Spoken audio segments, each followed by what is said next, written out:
Welcome back to the deep dive. Today we are really getting into the details surrounding Mary's first coronation. That's October 1st, 1553. Yeah, and this wasn't just, another royal event.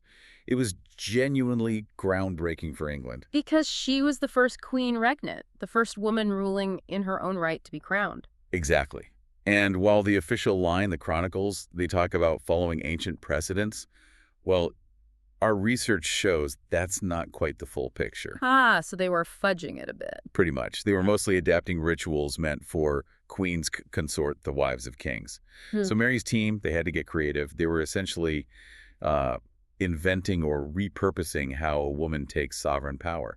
Lots of spin, lots of spectacle involved. Okay, right. Let's get into that. We're deep diving into the sources here, looking for those standout details. And there are some amazing ones. I know. We've got descriptions of crowds shouting like a volcano erupting, actors apparently flying down a rope during a procession. Yeah, quite the image. And this incredible bit of historical continuity, the idea that Mary's actual coronation robes might have been, well, altered and reused by Elizabeth I. It's fascinating stuff. And the scale, the cost, it tells its own story. One Spanish account puts the estimate for everything, the whole series of events, at around 100,000 ducats. Wow, 100,000 ducats. Was that seen as sort of necessary, a needed display after the whole Lady Jane Grey situation? Or did people grumble about the expense? Well, the sources suggest it was framed as essential, absolutely necessary to project authority, especially after that succession crisis. The coronation wasn't just a ceremony, it was the victory lap. It followed her proclamation back on July 19th, 1553. Right, let's start there then. The initial proclamation, when Jane was set aside, how did the public react? That's where the volcano erupting description comes from. An Italian observer wrote about the sheer noise, the applause, the shouts, huge enthusiasm. So, immediate popular backing. It seems so. And you see the power shift happen almost instantly, visually. Inside the Tower of London, Lady Jane Grey's own father apparently went straight into the hall and physically removed her canopy, her cloth of state. Oof. Talk about symbolic. Done by her own father. It was a stark public acknowledgement of Mary's right. And that legitimacy campaign went beyond just symbols. It moved into words, into literature, very quickly. How so? Well, writers got to work immediately. Richard Taverner penned an oration gratulatory, basically a big speech of thanks and praise, and ballads started popping up. What kind of message were they pushing? Framing Mary's success, which was relatively bloodless as almost divinely ordained, they compared her to biblical figures, Judith, Esther, women who triumphed over enemies, celebrating her win. And court drama played a role too, right? There was a morality play planned. Yes, genus humanum for the coronation feasts. It sounds quite something. Yeah. Allegorical figures like scarcity, sickness, feebleness. Sounds cheerful. Well, they were countered by virtues, reason, and crucially, verity, truth. This links directly to Mary's personal motto. Veritas filia temporis. Exactly. Truth, daughter of time. This idea was hammered home in another related play, Res Publica. The message was clear. Mary is truth, the rightful order restored after, well, what they presented as the falsehood of the Protestant reforms. That's clever political theater. But positioning Mary as truth itself, how would that have played with people who actually supported Edward VI's Protestant changes? That must have been a direct challenge. Oh, absolutely. It was a gamble, a direct appeal to those who felt the previous regime was illegitimate. It was essentially saying, look, the recent Protestant path was a deviation, a lie. This Mary's Catholic rule is the natural destined truth returning. A powerful message. Okay, so that sets the propaganda stage. Let's move to the physical spectacle, the royal entry. Well, the processions actually began a bit before the main event. On Coronation Eve, September 28th, Mary took a barge down the Thames. A river procession. Yes, quite grand. Yeah. Followed by decorated boats with the mayor, the aldermen, trumpets, minstrels playing, and a big gun salute from the Tower garrison as she passed. Very noisy, very visible. And then the main entry, the day before the coronation itself, September 30th. Moving from the Tower to Westminster, what did London look like? Sources describe it vividly. Windows hung with tapestries all along the route, the streets strewn with grass and flowers, a real effort to make it festive. And Mary herself, what was she wearing for this grand entrance? She was in a litter, or maybe a chariot. The accounts vary slightly. But she wore a mantle and a kirtle that's a sort of gown made of cloth of gold. Rich stuff. And furred with miniver, which is a white fur. Expensive. Very. And on her head, a new gold circlet, specially made, set with precious stones, pearls, apparently quite heavy. Heavy. Yes, some chronicles make a point of noting she sometimes had to support its weight with her hand. And you think that detail might have been a bit pointed, sort of dig? It's possible. Some historians read it as potential misogyny. A subtle commentary. See, even the physical crown is too much for a woman, suggesting the burden of rule itself was too heavy. Interesting subtext. And adding to the novelty, the sheer number of women in her entourage. Oh, definitely. This was new. We're talking possibly up to 70 women in total, with around 46 actually riding horses. A huge female presence. And where were Elizabeth and Anne of Cleves in all this? Following behind Mary, they shared their own litter, covered in white cloth of silver, visually distinct, marking their status as important, but clearly secondary to the Queen Regnant. Now, about the clothes of these ladies, there seems to be a bit of a fashion disagreement in the sources. Yes, a small diplomatic spat, almost. The English and Spanish accounts say the noblewomen wore crimson velvet uniform. Okay. But the French ambassador, Antoine de Noailles, he writes something different. He claims they wore silver and gold gowns, more in the French style, and it was only their horse coverings, the mantles, that were crimson velvet. So even fashion becomes a point of national pride or critique. Exactly. It shows how closely everything was being watched, interpreted. Meanwhile, the entertainment along the route sounds wild. Free wine. Yeah, the Hanse merchants, the German Trading Guild, they set up a kind of float amount with a fountain literally running with wine for the crowds. And the guy flying down a rope? Apparently so. An actor just flew down a rope across the street as Mary passed. Pure spectacle. Wow. And more political messaging in the pageants, too. Definitely. The Florentine community put up an arch featuring figures like Queen Tamiris and Judith. Biblical and historical warrior queens, basically. Right. Women known for defeating enemies.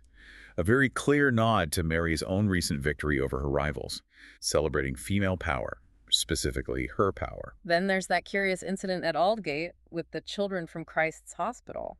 Conflicting stories there. Yes, classic Tudor historiography problem. About 100 poor children from the hospital, which was significantly a Protestant foundation, were part of a pageant, all dressed in blue. Okay. One account, likely from a hostile perspective, says Mary deliberately looked away, ignored them.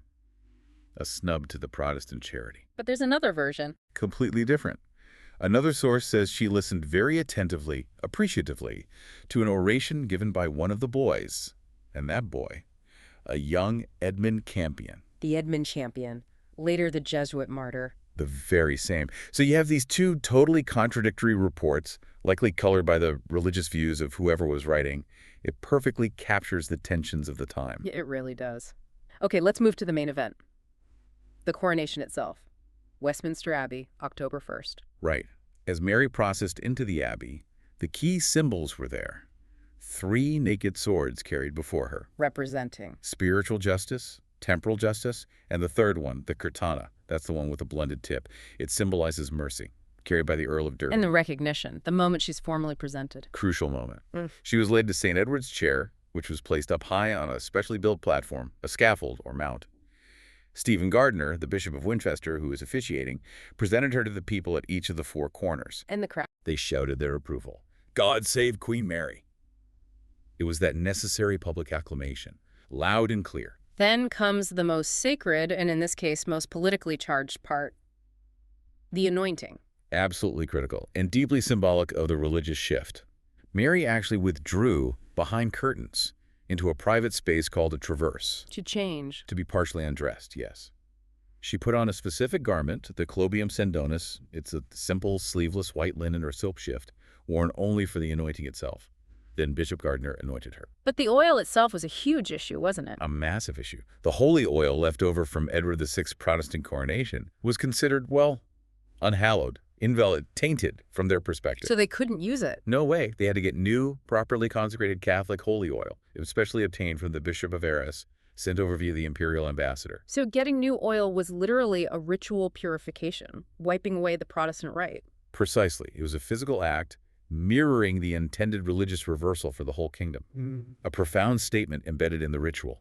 Okay, so after the anointing. She was crowned, actually 3 times, with St. Edward's crown first, then the imperial crown, and finally a third, newly made crown just for her.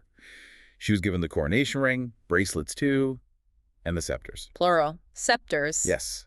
She held the traditional royal scepter, signifying kingly authority, but also, significantly, the consort's scepter, the one topped with a dove. Huh. Holding the consort scepter, even though she's ruling in her own right. That's interesting. Let's hold that thought. What happened after the Abbey ceremony? The big feast, the banquet in Westminster Hall. Lavish, of course. Any standout moments besides the food? Well, there was the traditional drama of the Queen's champion, Edward de Moke. Ah, the knight who rides in. That's the one. Rode right into the hall, fully kitted out in armor. Threw down his gauntlet, issued the challenge proclaiming Mary the true and rightful queen, and daring anyone to dispute it. Did anyone? Of course not. It's theater, but important theater. He was rewarded for his service, got a gold cup filled with wine, plus he kept the horse in armor. A nice perk. Now, wasn't there a rather odd detail reported about Mary during the banquet? Something about her feet. Ah, yes, this comes from Simon Renard, the imperial ambassador. A slightly bizarre observation. He claimed Mary, while sitting in the coronation chair, possibly still with the stone of scone inside it, Yes. rested her feet on two of her ladies-in-waiting. On them. Like human footstools. That's how Renard reported it.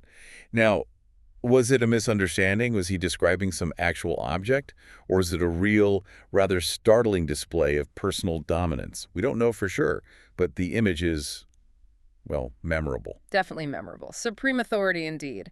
How did the feast wrap up? With a final course called the Void. Basically, dessert and drinks to signal the end. What do they have? Hippocras, that's a spice wine, very popular then, and wafers.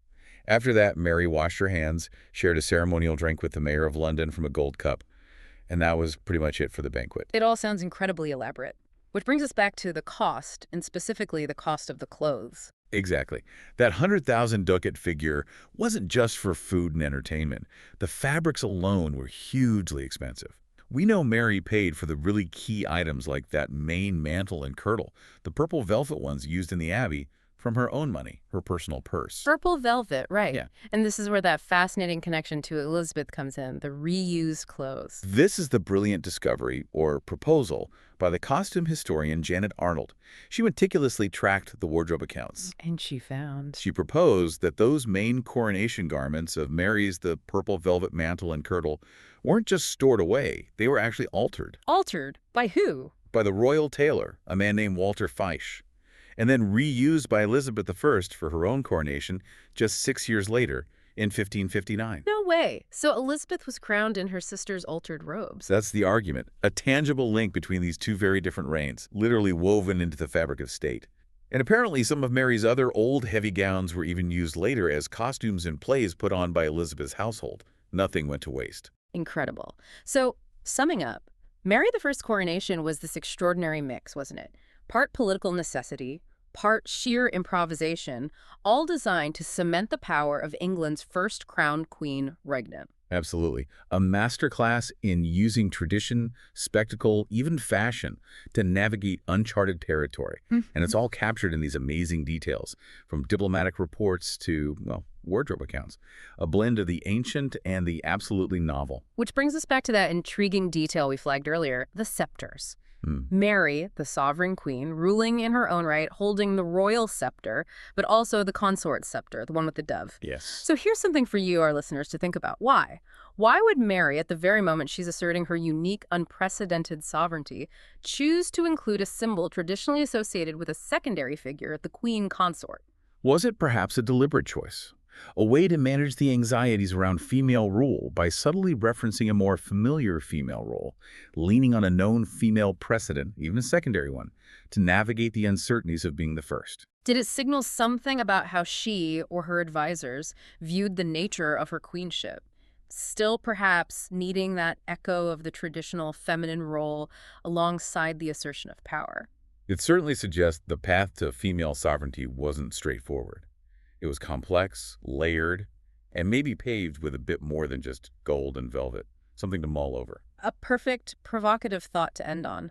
Thank you for guiding us through this incredible moment. My pleasure. It was fascinating to revisit.